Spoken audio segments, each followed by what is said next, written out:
جی السلام علیکم محمد عاقل صاحب. وعلیکم السلام میرا ورحمۃ سوال آپ اللہ سے یہ ہے وبرکاتہ. کہ کچھ لوگ داڑھی رکھتے ہیں اور اس کے بعد وہ داڑھی ختم کر دیتے ہیں. کچھ ختم لوگ کر نقاب دیتے پہنتے ہیں، ہیں پھر وہ نقاب پہننا چھوڑ دیتے ہیں. نقاب چھوڑ دیتے اور ہیں. بعض لوگ ہیں جو نقاب پہننا چھوڑ کر صرف اپنا جو ہے وہ سر ڈھکتے ہیں. یا بعض لوگ نقاب پہن کے سر بھی نہیں ڈھکتے ہیں لیکن کیونکہ وہ پہلے داڑھی رکھے ہوئے ہوتے ہیں، یا خواتین عورت، وہ پہلے نقاب رکھے ہوئے اوکے. ہوتی ہیں اور اس کے بعد وہ ایسا کرنا چھوڑ دیتی ہیں. تو یہ تو خیر ایک الگ بحث ہے کہ وہ یہ عمل جو ہے وہ ٹھیک کر رہی ہیں یا غلط کر رہی ہیں. اور یہ سنت ہے داڑھی رکھنا. اور جو داڑھی کو کٹوا دے، ختم کر دے، یا کوئی نقاب پہننا چھوڑ دے، تو کیا یہ کبیرہ گناہ ہے؟ اس بارے میں بتائیے. شکریہ. اوکے، سمیرہ عزیز ہیں جدہ سے، وہی جاننا چاہ رہی ہیں. دو اہم ترین پوائنٹ ہیں. ایک تو یہ کہ داڑھی کو ختم کرنا، داڑھی کو منڈوا دینا سرے سے. دوسرے جو جاننا چاہتی ہیں کہ کوئی عورت نقاب کیا کرتی تھی اور اس نے نقاب بھی ختم کر دیا ہے، یا بالوں کو اب وہ ظاہر کرتی ہے. بعض حالات میں بہت ساری عورتیں وہ اپنے حجاب میں بھی ایسا اپنے بالوں کو ظاہر کرتی ہیں. ان کا حکم جاننا چاہتی ہیں. اگر سمیرہ اسے قدر تفصیل سے بیان نہ کیا گیا تو موضوع کے ساتھ ناانصافی ہوگی. کیوں؟ کیونکہ ہم ایک ایسے دور میں جی رہے ہیں جہاں ایمان کی علامات کو مذاق بنایا جا رہا ہے. داڑھی اور نقاب جیسے واضح علامتیں، اسلامی علامات پر تانا زنی ہوتی ہے، مذاق اڑایا جاتا ہے.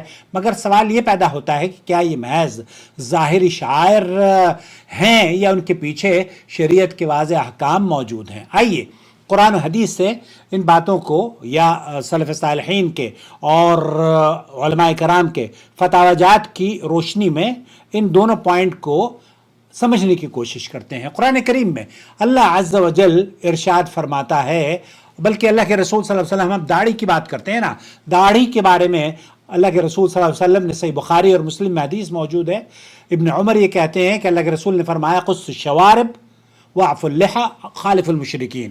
یہاں مونچھیں چھوٹی کرو، داڑھیاں بڑھاؤ، مشرکوں کی مخالفت کرو. داڑھی بڑھانے کا حکم ہے. شیخ ابن باز، شیخ عثیمین اور سعودی عرب کی لجنۃ الدائمہ والافتاء اس بات کے قائل ہے اور اس بات کو ترجیح دیتی ہے، اس کی فضیلت بیان کرتی ہے کہ آپ داڑھی کو اس کی حال پر چھوڑ دیں. اور بہت سارے اہل علم نے یہ بھی کہا ہے کہ آپ اگر اس کو ترشوانا چاہیں تو ترشوانے کی بھی بہت سے اہل علم نے اجازت دی ہے. لیکن اسے بالکل ختم کر دینا، ائمہ اربعہ، امام مالک، امام شافعی، امام احمد بن حنبل اور ابو حنیفہ رحمۃ اللہ علیہ اور اہل حدیث علماء اس بات کے قائل ہیں، اور ان کے نزدیک یہ واجب ہے، داڑھی کا رکھنا واجب ہے اور اس کا منڈوانا حرام ہے، اس کو ختم کرنا حرام ہے. شیخ عثیمین یہ کہتے ہیں کہ اگر داڑھی بڑھانا واجب ہے اور اس کا کٹوانا حرام ہے، اور اگر کوئی اس کا مذاق بنا کر مستحل لذالک اگر وہ پھر اس کو کٹواتا ہے، فَهُوَ ومن حلقها مستحلا لذلك فهو کافر. تو جو شخص اسے حلال سمجھ کر منڈواتا ہے، اس کا مذاق بناتا ہے، گویا کہ وہ مترادف، یہ عمل اس کا کفر اختیار کرنے کے مترادف عمل ہے. تو داڑھی رکھنا شریعت اسلام کا حکم ہے.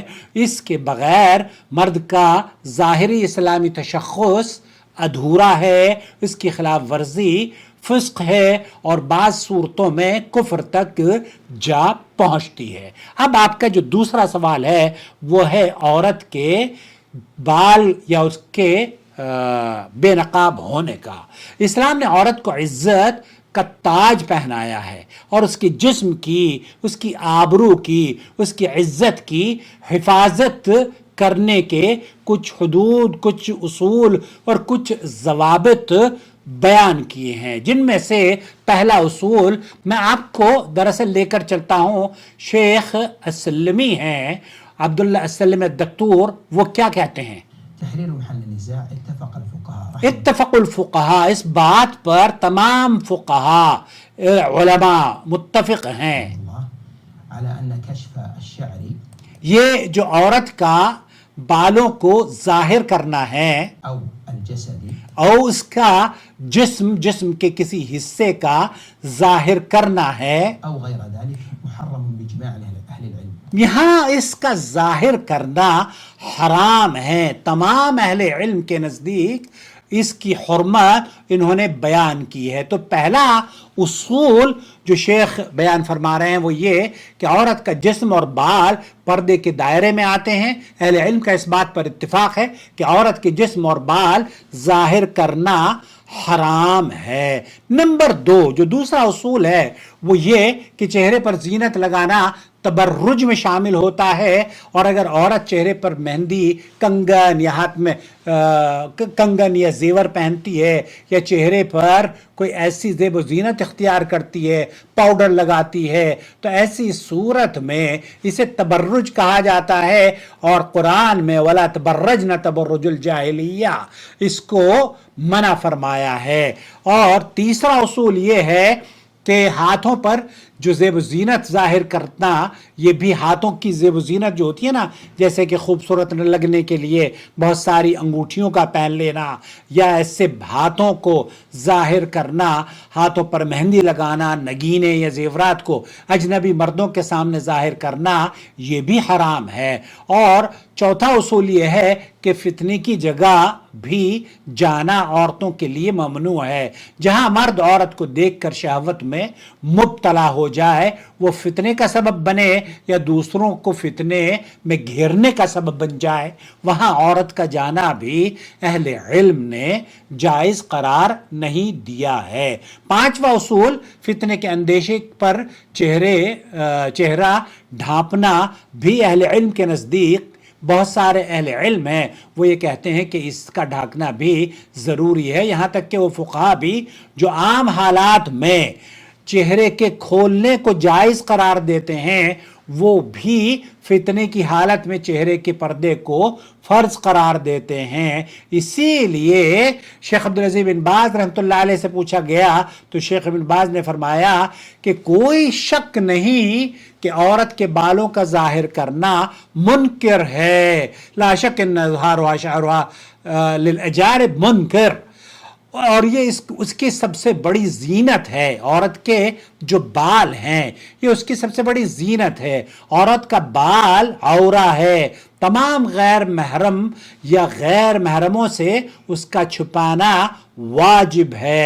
اسی طرح چہرے کا بھی پردہ اہل علم کے نزدیک، شیخ بن باز، شیخ عثیمین اور دیگر علماء کے نزدیک جو واجب قرار دیتے ہیں وہ تو ایک الگ بات ہے، لیکن جو واجب قرار نہیں دیتے ان کے نزدیک بھی ایسی صورت میں کہ آپ چہرے کی زیب و زینت لپسٹک لگا کر اور کچھ ایسی شکل و صورت اختیار کر کے یا بالوں کو خوبصورت انداز میں ظاہر کر کے یا انہیں کلر فل بنا کے بہت زیادہ ایٹریکٹیو کر کے اگر آپ سامنے آتی ہیں تو یہ کہتے ہیں کہ اہل علم کے ہاں بالوں کو چھپانا بھی یہ اجماعی حکم میں آتا ہے. اور اس کے لیے چند باتیں جو آپ کی خدمت میں پوائنٹ وائز میں رکھنا چاہتا ہوں وہ یہ کہ کیا عورت کے بالوں کا ظاہر کرنا کبیرہ گناہ ہے؟ تو اہل علم کے نزدیک ہاں، نص صریح سے حرام ہے اور اس کے لیے اجازت نہیں ہے. اس پہ واجب ہے کہ وہ عورت اپنے بالوں کو چھپائے. نمبر 2 امت کا اس پر اجماع ہے. نمبر 3 فتنہ اور فساد کا ذریعہ اگر یہ عورت کا جانا اور اس کا چہرہ کھلنا وہاں پر ہو تب اس کو بھی نہیں کرنا چاہیے. زیب و زینت کا اختیار کرنا بھی اسے نہیں ہونا چاہیے. شرعی حکم کی خلاف ورزی ہو رہی ہوتی ہے تو ایسا عمل کبیرہ گناہوں میں شامل ہوتا ہے جبکہ عورت کہیں فتنے کا سبب بنے اور غیر محرموں کے سامنے کھولنا اور زیب و زینت ظاہر کرنا، اپنے آپ کو اور دوسروں کو فتنے میں ملوث کرنا، یہ حرام ہے. اسلام دل اور ظاہری دونوں کی اصلاح کا نام ہے. داڑھی اور نقاب یہ محض کلچر یا قبائلی روایات نہیں ہیں بلکہ قرآن و سنت کے شعائر میں سے ہیں جو ان کا مذاق اڑاتے ہیں وہ صرف افراد کا نہیں، اسلامی تشخص کا مذاق اڑاتے ہیں۔ اللہ ہمیں اپنے دین کے ظاہری اور باطنی دونوں پہلوؤں کو سمجھنے اور اپنانے کی توفیق عطا فرمائے۔ اگر یہ خوبصورت ٹاپک یا یہ گفتگو یا یہ نصیحتیں جو علماء کرام نے اپنے جوابات میں پیش کی ہیں آپ کو پسند آئیں تو دوسروں کے ساتھ ضرور شیئر کیجئے۔ والسلام علیکم، اور ہمیں بھی اپنی رائے سے نوازیے۔ اللہ تعالیٰ آپ کو دیکھیں، عورت کے چہرے کے بارے میں تو اہل علم کا ایک طبقہ یہ بھی ہے کہ وہ چہرہ کھول سکتی ہے، لیکن جو چہرے کے کھولنے کے قائل ہیں نا، وہ بھی اس بات کے قائل ہیں کہ عورت کے بال نظر نہیں آنے چاہیے۔ تو اس لیے اس ٹاپک کو سنجیدگی سے سمجھے اور ہماری عورتوں کو اللہ تعالیٰ ان کی عزت اور آبرو کی حفاظت فرمائے۔